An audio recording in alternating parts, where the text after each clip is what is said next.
Oke, di video sebelumnya kita udah membahas tentang detail losses ya. Jadi di situ kita sudah bisa memasukkan parameter-parameter losses sehingga sistem yang mau kita bangun ini mendekati kondisi real ya.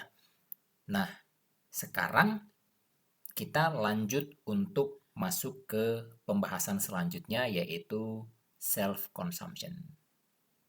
Bagaimana dan apa itu self consumption? Kita lanjut di video berikutnya.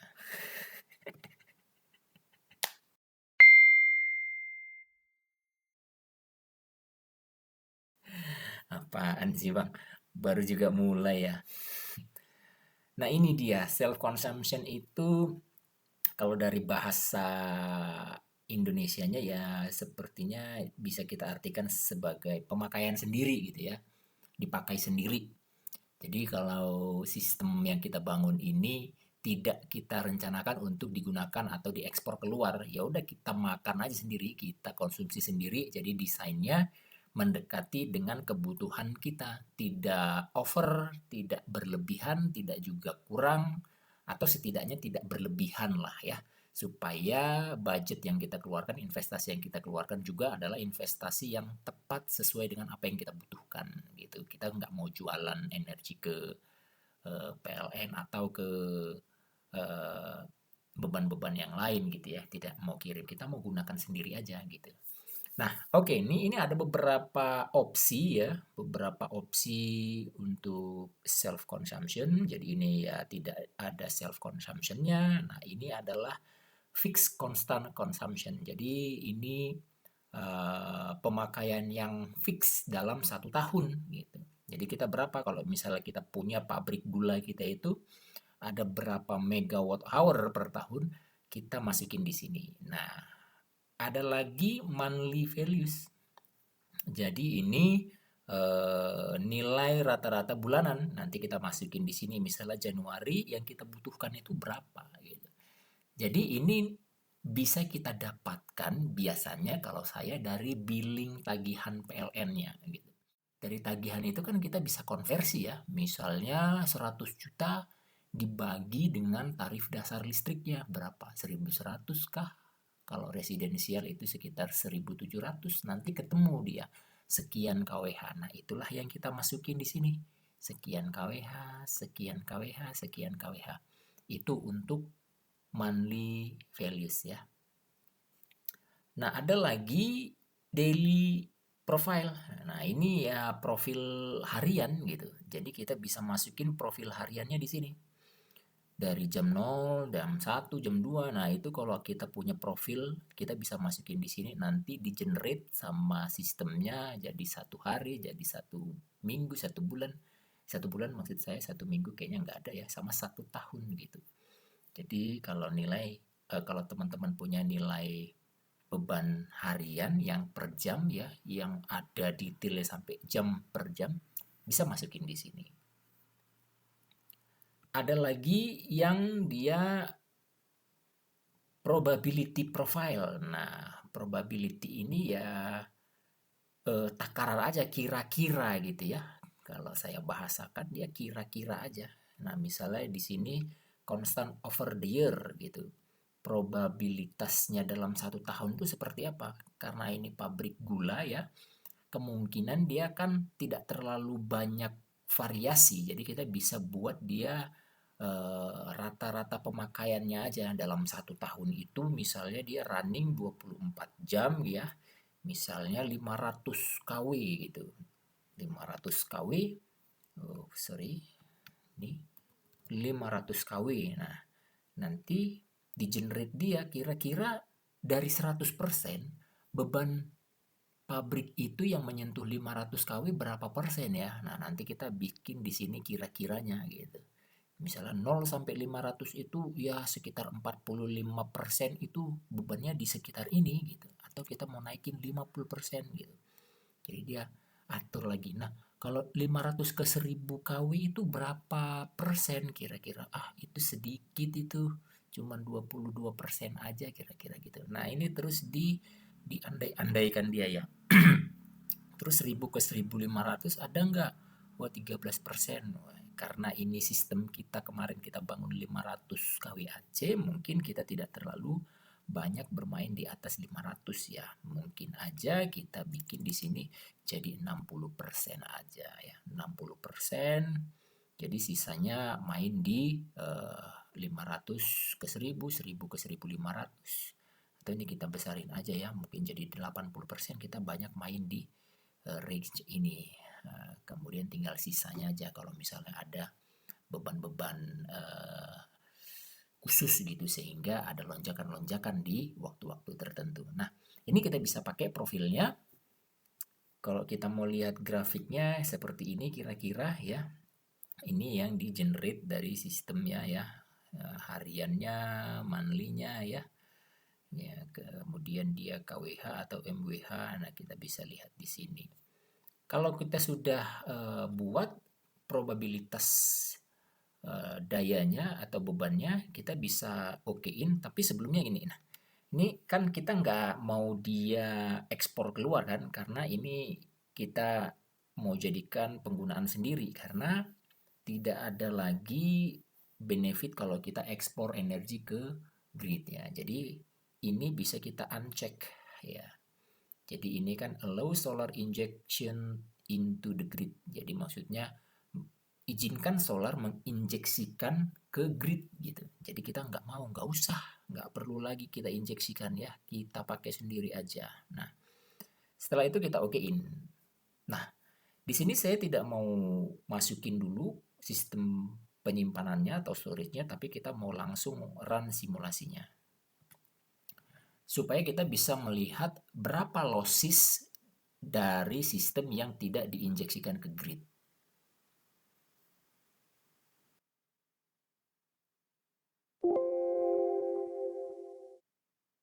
Oke, ini udah selesai, jadi kita lihat lossesnya berapa persen ya. Nah, di sini kelihatan ada 28% energi yang terbuang, yang tidak digunakan, unused energy, karena no grid injection. Artinya produksi panel surya kita ini lebih sekitar 28%. Ya, sekitar 28%. Solusinya bagaimana supaya tidak ada losses ini gitu. Supaya lossesnya ini tidak ada. Ada opsi misalnya kita kurangin kapasitas panel suryanya sebesar 28%. Ya kan? Atau yang kedua menambahkan media penyimpanan energi dalam hal ini baterai yang bisa dan mampu menampung sekitar 28% energi tahunan yang diproduksi panel surya. Nah, karena kita mau sekalian belajar meng-add atau menambahkan baterai ke dalamnya, jadi kita mau tambahkan sistem penyimpanan, dalam hal ini baterai ya. Nah, bagaimana menghitung kebutuhan baterai ini? Nah, kita harus hitung manual ya. Misalnya kita pakai kalkulator. Biasanya saya menghitungnya dulu menghitungnya seperti ini gitu.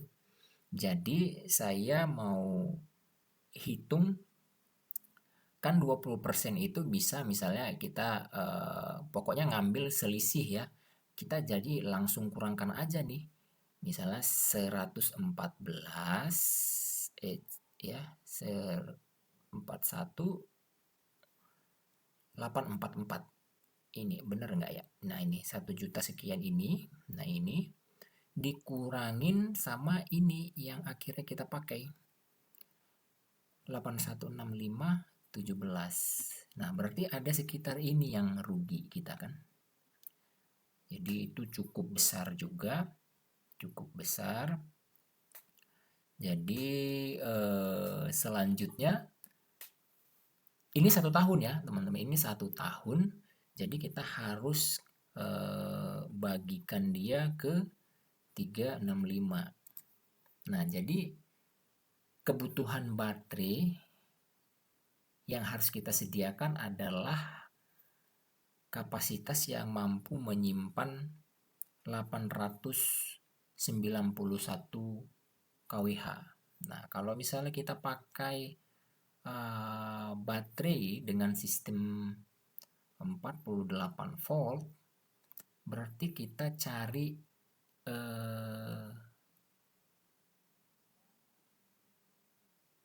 kapasitas baterai sebesar 18 kAh ya. Ini kan masih satuannya kilo ya. Jadi kita harus kali 1000 lagi. Nah, jadi kita butuh 18.000 Ah. Nah, benar nggak ya hitungan saya seperti ini? Nah, secara teori begitu menghitungnya. Tapi di zaman AI sekarang ini saya biasanya minta bantuan sama AI untuk menghitung karena harus mengalih-alihkan repot ya. Jadi saya langsung minta sama mereka untuk menghitungkan berapa kebutuhan. Nah, ini saya mau tunjukin bagaimana cara saya untuk mencari kapasitas baterai yang tepat untuk sistem saya.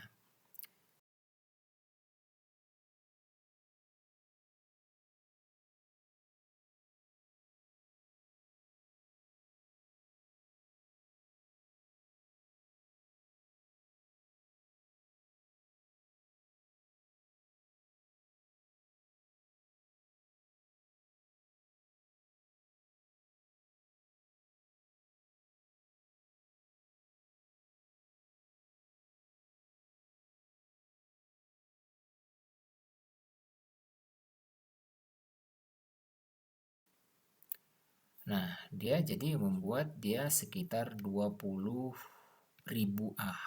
Nah, ini tidak jauh berbeda dengan hasil kita yang 18.000 AH ya. Kenapa dia bikin 20.000? Karena dia sudah turut menghitung rugi-rugi atau efisiensinya ini biasanya.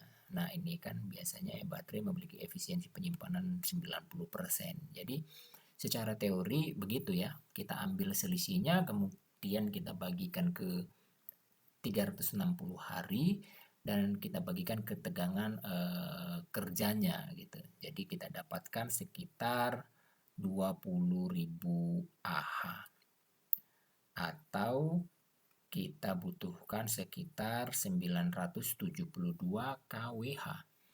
Nah, terserah teman-teman ya. Kalau teman-teman nanti prefer menggunakan AH atau nilai KWH-nya, silahkan aja. Karena kan tegangan kerja ini bervariasi ya. Bisa kita main di tegangan tinggi 500 volt sampai 800 volt. Karena ada inverter-inverter yang kerja di tegangan-tegangan tinggi seperti itu. Nah, kita lanjut masuk ke simulasinya. Ini kita tutup dulu. Kemudian kita klik storage-nya. Kita bikin self consumption-nya, kemudian teknologinya lithium ion pakai yang 51. Nah, ini tadi ya, kita mau main di kalau di tegangan sekitar 48 kita main satu pack karena satu packnya ini udah 51 volt ya, 51 volt. Nah, kalau kita main di tegangan tinggi, kita bisa seri dia menjadi serial yang kita butuhkan atau tegangan yang kita butuhkan. Misalnya kita main di 819 volt. Nah, kalau ini kita lihat nanti kepada chargernya kita itu mainnya di berapa volt ya. Charger baterainya itu main di berapa volt. Jadi lihat nih kalau saya kurangin di sini 15 14 dia teradjust di sini nih 718. Jadi sesuaiin ke datasheet inverter atau charger baterainya masing-masing ya. Nah, jadi saya biarkan dulu dia ke 19 seri. Kemudian untuk serialnya, paralelnya ini saya adjust di sini.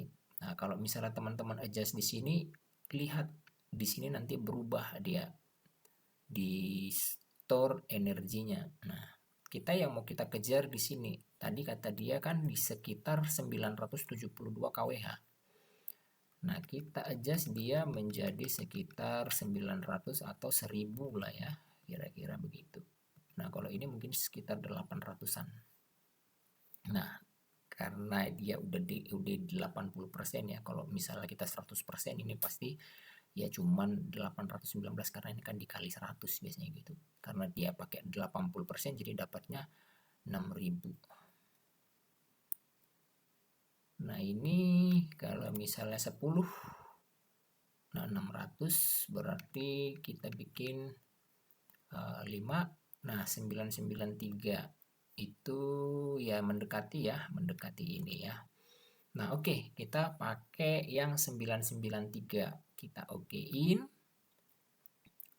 Nah ini dia minta ya supaya kita adjust charging maksimum sama dischargingnya gitu. Nah kita masukin aja nilai defaultnya ya. Misalnya begini, berapa defaultnya? Kalau 400 kW itu terlalu besar nggak ya?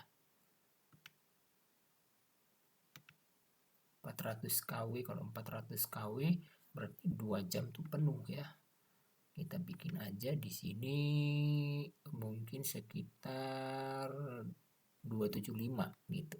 Bisa nggak? Jadi baterainya nggak terlalu di push ya.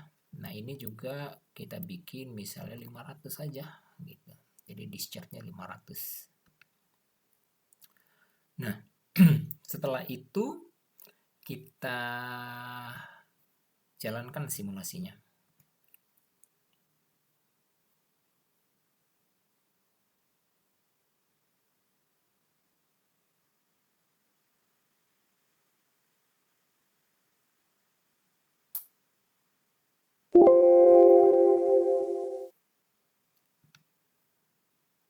Nah, di sini rugi-rugi akibat no grid injectionnya sudah turun ya. Dari yang tadi 28% jadi tinggal 3% saja.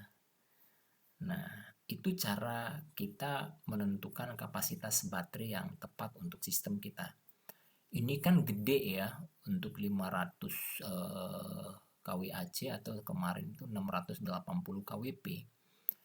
Bisa kita lakukan untuk simulasi sistem yang kecil, misalnya untuk residensial juga bisa. Jadi kita bisa meletakkan atau mengestimasikan berapa baterai yang kita butuhkan untuk kebutuhan rumah tangga tersebut. Misalnya yang tagihannya 2 juta, 3 juta gitu.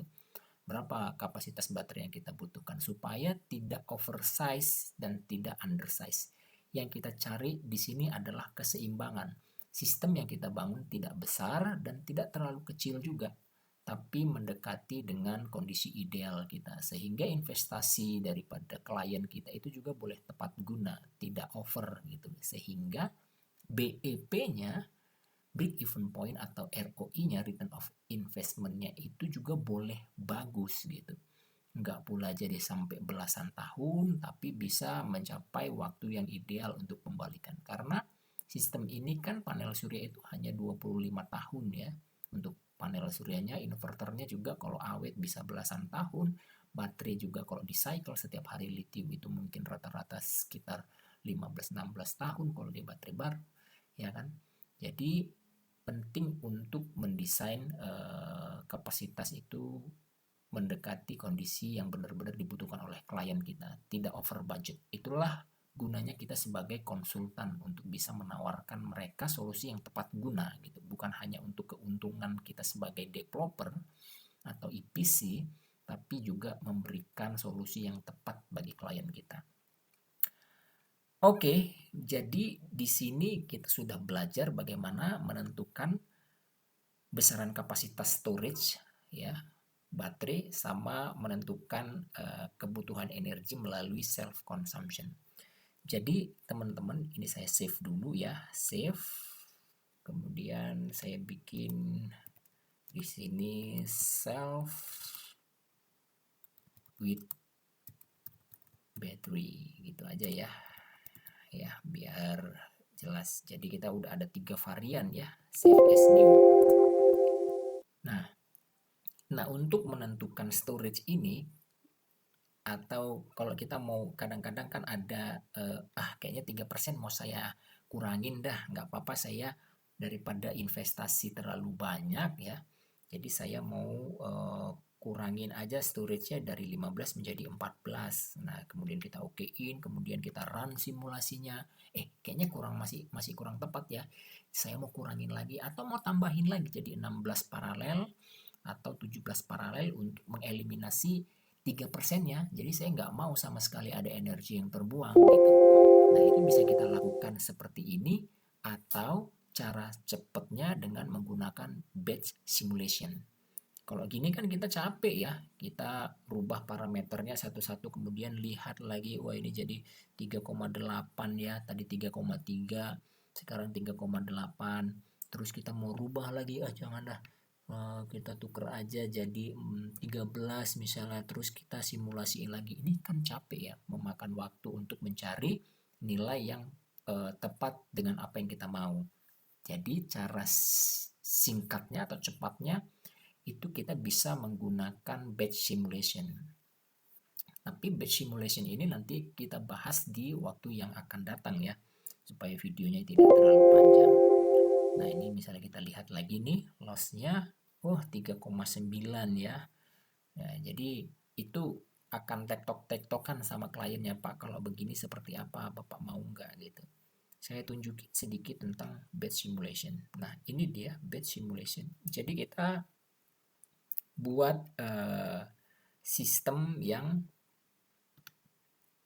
misalnya ini, nah ini untuk tilt sama azimutnya juga kita bisa atur ya, tapi kita kan tadi mau number of battery in parallel ya. Nah, kemudian kita buat di sini apa yang mau kita cari gitu. Nah, di sini adalah yang mau kita cari adalah use energinya gitu. Nah, nanti di sini baru kita run simulationnya setelah kita ubah parameter-parameter yang tadi. Misalnya 13 paralel, 14, 15, 16, 17. Jadi dia kita run sekaligus semua parameter-parameter yang kita inputkan tadi. Dengan demikian kita bisa menghemat waktu.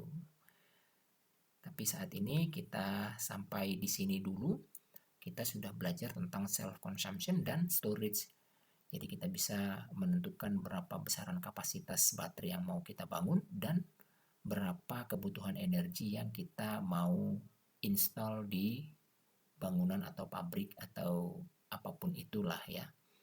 Jadi demikian teman-teman video tentang self consumption dan storage. Sampai jumpa di pembelajaran kita yang akan datang. Untuk teman-teman yang ada masukan, silahkan masukkan di kolom komentar. Terima kasih. Ciao.